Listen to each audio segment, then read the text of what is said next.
సూచిక. అటువంటి దీపావళి పండుగ సందర్భంగా రాష్ట్ర ప్రజలందరికీ కూడా మంచి జరగాలని, మంచి ఆలోచన విధానాలతో ముందుకు పోయి రాష్ట్ర ప్రయోజనాలు కాపాడుతూ అందరి జీవితాల్లో సుఖ సంతోషాలు నిండాలని చెప్పి మనస్ఫూర్తిగా కోరుకుంటున్నాను. అట్లాగే సింగరేణి కార్మికులకి దీపావళి సందర్భంగా ప్రతి సంవత్సరం ప్రకటించినట్టే ఈసారి కూడా దీపావళి బోనస్గా 400 కోట్ల రూపాయలని చెల్లిస్తున్నామని చెప్పడానికి సంతోషిస్తాము.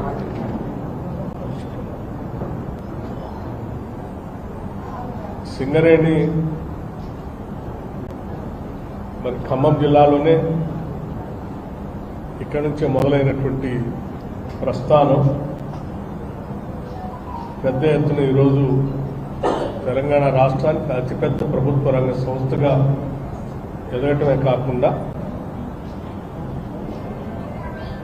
వెలుగులు అందించేటువంటి థర్మల్ పవర్ ప్రాజెక్టులకి, అట్లాగే ఇతరత్ర ఇండస్ట్రీస్ కూడా పనికొచ్చేటువంటి కోల్ని కొన్ని దశాబ్దాలుగా సప్లై చేస్తూ పేరు ప్రఖ్యాతులు కాంచినటువంటి సింగరేణి ప్రభుత్వ రంగ సంస్థ యాజమాన్యానికి, కార్మికులందరికీ కూడా దీపావళి శుభాకాంక్షలు తెలియజేస్తూ వాళ్ళ బోనస్ను కూడా ఈరోజు 400 కోట్ల రూపాయలు ప్రకటిస్తున్నందుకు రాష్ట్ర ప్రభుత్వం తరఫున సంతోషిస్తూ ఉన్నాం.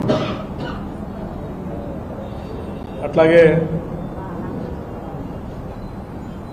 మీ అందరికీ తెలిసిందే,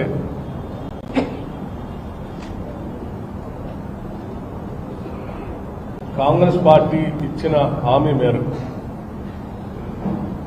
రాష్ట్రంలో స్థానిక సంస్థల ఎన్నికల్లో 42% రిజర్వేషన్